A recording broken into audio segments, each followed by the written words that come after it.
ความสำเร็จมีได้ก็ของผู้มีศีลความปรารถนาแห่งใจของบุคคลผู้มีศีลสิได้ย้อนจิตบริสุทธิ์ลองเบิ่งเด้อให้ทานแล้วอย่าลืมรักษาศีลให้มันดีภาวนาให้มันได้การที่เฮ้าเนี่ยเขาไปหาบรรพสิทธิ์เขาไปหานักบวชเราไปถามขออัดขอทำสิ่งที่เฮ้าเฮ็ดจังซี่มันเป็นเหตุในเฮ้าเป็นผู้มีปัญญาว่าแม่นว่านั่งยิ้มหูเรื่องบ่หูเรื่องก็ยิ้มอย่างเดียวบ่ได้แต่นะบ่หูเรื่องต้องถามนะเพื่อได้ประโยชน์แก่พวกเฮ้าได้ประโยชน์คือหยังอย่างหน่อยก็สร้างเหตุเพื่อความเป็นผู้มีปัญญาต่อมาก็คือให้เฮ้าได้เข้าใจในขออัดขอทำที่ครูบาอาจารย์เพิ่นพยายามบอกพยายามอธิบายสิได้เป็นประโยชน์กับเฮ้าย้อนว่าการมาเกี่ยวข้องกับพระเกี่ยวข้องกับบรรพสิทธิ์บ่แม่นว่าเจ้ามาถวายสังฆทานมาจังหันมาเพลแล้วจบได้แม่นบ่มาจังหันมาเพลมาจักปีแล้วก็ยังถูกคือเก่าบ่เวลาอยู่เฮือนอยู่ศาลสิ่งที่มันต่างคือหยังเมื่อเฮาได้ไปจังหันหรือไปเพลได้ไปพบพ่อครูบาอาจารย์ต้องถามเพิ่นพร้อมว่าขะหน่อยเฮ็ดจังได๋ชีวิตสิมีความสุขขะหน่อยสิเฮ็ดจังได๋มันสิเจริญลูกเต่ามันเป็นแนวนี้เฮ็ดจังได๋ขะหน่อยสิว่างใจกับมันได้เฮ็ดใจกับลูกเต่าลูกหลานได้นี่ตัวสิ่งที่เฮาควรถามบ่แม่นไปกับพนมมือยิ้มใส่พระแล้วก็จบกลับบ้านแม่นบ่แกเฮ็ดจังซี่มาจักปีก็คือเก่าไงคือเก่าคือหยังทุกข์มันก็ยังมีทุกข์มันก็เบิดบ่ได้นี่ล่ะคือสิ่งที่เฮาต้องมีต้องกล้าเนี่ยอย่าอายโอ้ยบ่กล้าถามดอกรักอายคู่บ่ฮู้วีซ่านะสำนวนไทยเพิ่นว่าอยากฮู้อีหยังก็ถามเอาซึ่งธรรมะที่อาตมาจะเอามาให้มื้อนี้ก็เป็นเรื่องที่น่าสิไกลโตเป็นเรื่องเหตุเกิดขึ้นของท่าน8ข้อ8ประการคนเฮาเวลาไปให้ทานไปถวายทานบ่ว่าสิให้กับพระหรือให้กับอีหยังก็ตามถามว่าเฮามีความคาดหวังบ่ให้แล้วก็อยากได้อาตมาเคยเป็นไหนให้แล้วก็สาธุงวดนี้ก็3ตัวตรงเด้อเคยบอกมีอยู่เที่ยวนึงได้รับมอบหมายให้ไปใส่บาตรนะโยมญาเพิ่นให้ไปใส่บาตรหลวงพ่อเพิ่นผ่านมาใจกล้าเพิ่นได้หลวงพ่อมีเลขเด็ดบ่เพิ่นว่าหวดนี่เพิ่นก็แนมหน้าแล้วเพิ่นก็หัวเราะเพิ่นก็ว่าบ่มีดอกเพิ่นว่านี่ไงให้แล้วเฮาก็หวังอยากสิได้ในสิ่งที่เฮาให้ซึ่งถามว่าเฮ็ดได้บ่เฮ็ดได้แต่ว่ามันเฮ็ดเพียงเท่านี้บ่สามารถเฮ็ดให้เฮาสมปรารถนาได้หมายความว่าเฮาให้นี่ให้ข้าวให้น้ำให้เครื่องนุ่งห่มยานพาหนะดอกไม้ของหอมเครื่องรูปทาที่นอนที่อยู่อาศัยแม้ตั้งประทีปโคมไฟแก่สมณะหรือพราหมณ์เฮาให้อันใดไปเฮาก็หวังผลในสิ่งที่เฮาให้เหตุเกิดขึ้นของท่านคือหยังเฮาเห็นกษัตริย์ก็ดีพราหมณ์ก็ดีคหบดีคือพ่อหรือแม่เจ้าเฮือนก็ดีผู้มั่งคั่งมหาศาลเห็นเขามั่งคั่งร่ำรวยแล้วโอ้ก็อยากเป็นคือเขาอยากเป็นคือเขาเฮ็ดจังไหนมันสิได้พุทธองค์เพิ่นบอกว่าความสำเร็จมีได้กับคนผู้มีศีลความปรารถนาแห่งใจของบุคคลผู้มีศีลย่อมสำเร็จได้เพราะจิตบริสุทธิ์จำเอาไว้นั่นหมายความว่าพวกเฮาให้ทานไปอย่างเดียวแต่บ่รักษาศีลก็ยากใดที่ความปรารถนาในสิ่งที่เฮาให้ไปมันสิสำเร็จรักษาศีลแล้วขันจิตเฮาบ่บริสุทธิ์ผ่องใสบ่มีการเจริญภาวนาเลยก็บ่สำเร็จอีก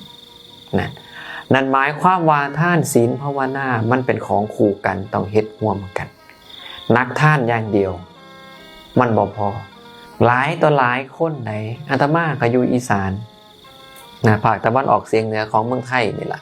แต่เป็นเด็กน้อยผู้เฒ่าก็สอนบ่ต่างกันลักๆสอนเฮ็ดหยังสอนไปถวายทานตื่นเช้าใส่บาตรแล้วก็ไปจังหันจบซ้ำนั้น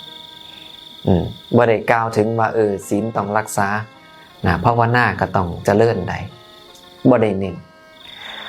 แล้วพอเวลาเฮาเฮ็ดบุญจังซี่ไปเนาะถึงเวลากฐินก็ไปผ้าป่าก็ไปเพิ่นมีบุญหยังก็ไปร่วมไปแล้วถวายทานแล้วให้ทานแล้วก็มีความปรารถนาได้ขอจังสั่นขอจังซี่แล้วถึกปัญหาคือหยังมันคือบ่ได้จักเทื่อมันคือบ่สำเร็จจักเทื่อบางจังหวะก็เกิดความถอดใจเด้โอ้สงสัยบุญคือสิบ่ได้ดอกแล้วว่าบุญมันมีอีหลีบ่น้อเฮ็ดมาแต่น้อยเท่าใหญ่มันคือบ่ได้จักเทื่อสุดท้ายหูมาเทียหลังคือหยังเฮาสร้างเหตุสร้างปัจจัยบ่ครบเป็นหยังคือว่าสร้างเหตุสร้างปัจจัยบ่ครบเพราะเฮาแค่ให้ทานอย่างเดียวบ่รักษาศีลให้ดีบ่เจริญภาวนาบ่นั่งสมาธิชำระจิตใจให้บริสุทธิ์ผ่องใสมันก็เลยบ่สำเร็จจักเทื่อนั่นหมายความว่าหยังลองเบิ่งเด้อพอออกไม่ออกทั้งหลายปัดนี้อยากให้ชีวิตของเจ้าของประสบความสำเร็จในสิ่งที่ต้องการมาจังหันแล้วมาถวายสังฆทานแล้วมาบุญกฐินแล้วอย่าลืมตั้งอกตั้งใจรักษาศีลตั้งอกตั้งใจเจริญภาวนาให้จิตใจเจ้าของบริสุทธิ์ผ่องใสแล้วลองสังเกตเบิ่งโลดว่ามันสำเร็จอีหลีบ่แล้วสิฮู้เองว่าสำเร็จได้โดยที่บ่ต้องถาศาสตร์นะตะกี้ตะกอนอาตมาเคยเข้าใจว่าเฮ็ดบุญศาสตร์นี้แล้วสิได้ผลศาสตร์ต่อไปก็พยายามสั่งสมบุญในศาสตร์นี้เพื่อศาสตร์หน้าตะกี้เข้าใจจังซั่นได้บ่ฮู้ว่าพวกเฮาเป็นคือกันบ่แท้ที่จริงแล้วเฮ็ดบุญศาสตร์นี้สามารถได้ในศาสตร์นี้แต่ต้องเป็นบุญใหญ่ที่เพิ่มเข้ามาคือเรื่องของศีลกับภาวนาและอย่าคิดว่ารักษาศีลต้องมารักษาอยู่วัดอย่าคิดว่าภาวนาต้องมาอยู่วัดเท่านั้นถามว่าชีวิตเฮานี่มื้อนึงอยู่บ้านก็อยู่วัดอยู่ไสหลายกว่ากันคันธาแต่มารักษาศีลอยู่วัดมาภาวนาอยู่วัดแล้วเมื่อใดมันสิได้เฮ็ดจังใดเฮาสิภาวนารักษาศีลอยู่เฮียนก็ได้คือกันส่วนสิภาวนาจังใดจะไปเฉลยตอนท้ายย้อนว่ามันมีโยมผู้หนึ่งถึงเวลามือเลขออกเมืองไทยเอาเลขออกเมืองไทยมือวันที่เท่าใด1 กับ 16ยามมื้อเช้าเพิ่นซื้อเลขแล้วเพิ่นก็ไปนั่งสมาธิเบิดมื้อได้ผลปรากฏหยังฮู้บ่ถูกบ่ได้ถูกงวดเดียวถูกหลายงวดจนมีแบบว่าเขาแซวกันเจ้าแม่อัมพิกาเพิ่นแต่ว่าบ่ได้ถูกทุกงวดใดถูกเป็นส่วนใหญ่เห็นบ่เฮ็ดศาสตร์นี้ก็ได้ศาสตร์นี้แต่ต้องเสริมเรื่องของรักษาศีลกับภาวนาไปแล้วเมื่อนั้นเพิ่นสิบ่ยุ่งกับไผได้ไผสิเฮ็ดจังไดก็สร้างไผสิเป็นจังไดก็อย่าขังเจ้าของอยู่ในห้องอักอยู่ในห้องนั่งสมาธิภาวนาพันใดของเพิ่นอีหลีนะบ่เสียก็ต้องเสียเพราะบ่ได้งวดเดียวปีนึงได้หลายงวดได้หลายงวดจนคนซาน้ำเพิ่นช่วงหลังเพิ่นก็เลยบ่บอกผู้ใดว่าเพิ่นถูกเลขแต่มันสิผิดสังเกตขันยามมื้อแรกเห็นเราอารมณ์ดีนี่ฮู้เลยนี่ถูกเลขแน่นอนนะนั่นล่ะก็เลยเว้าสู่กันฟังก็ย้อนพระพุทธองค์เพิ่นว่าไว้แล้วพระพุทธเจ้าของเฮาเพิ่นว่าไว้แล้วความสำเร็จมีได้ก็ของผู้มีศีลความปรารถนาแห่งใจของบุคคลผู้มีศีลสิได้ย้อนจิตบริสุทธิ์ลองเบิ่งเด้อให้ทานแล้วอย่าลืมรักษาศีลให้มันดีภาวนาให้มันได้เหตุเกิดขึ้นของท่านข้อแรกอยากเป็นผู้มั่งผู้มีคือเขาก็สามารถสำเร็จประโยชน์ได้คืออาศัยท่านศีลภาวนาบางคนบ่อยากมั่งบ่อยากมีแต่อยากเกิดเป็นเทวดาคือกันให้ทานแล้วก็ต้องรักษาศีลเจริญภาวนาปรารถนาสิเกิดเป็นเทวดาสันแรกคือจตุมหาราชก็สิไปเกิดบางหันได้ปรารถนาสิไปเกิดเป็นเทวดาสันที่สองคือดาวดึงส์ก็ไปได้ปรารถนา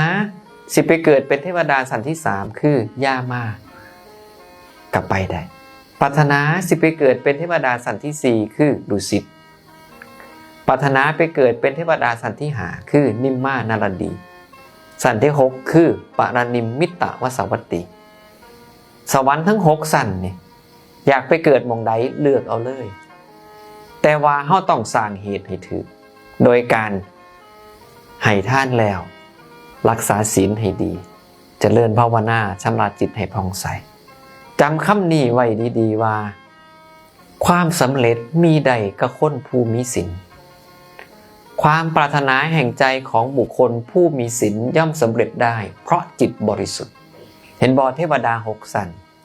กายายมาเป็น6ข้อเหตุเกิดขึ้นของท่านง่ายบางคนอยากเกิดเป็นเทวดาชั้นแรกบางคนอยากเกิดเป็นเทวดาชั้น2ชั้น3ชั้น4จนกระทั่ง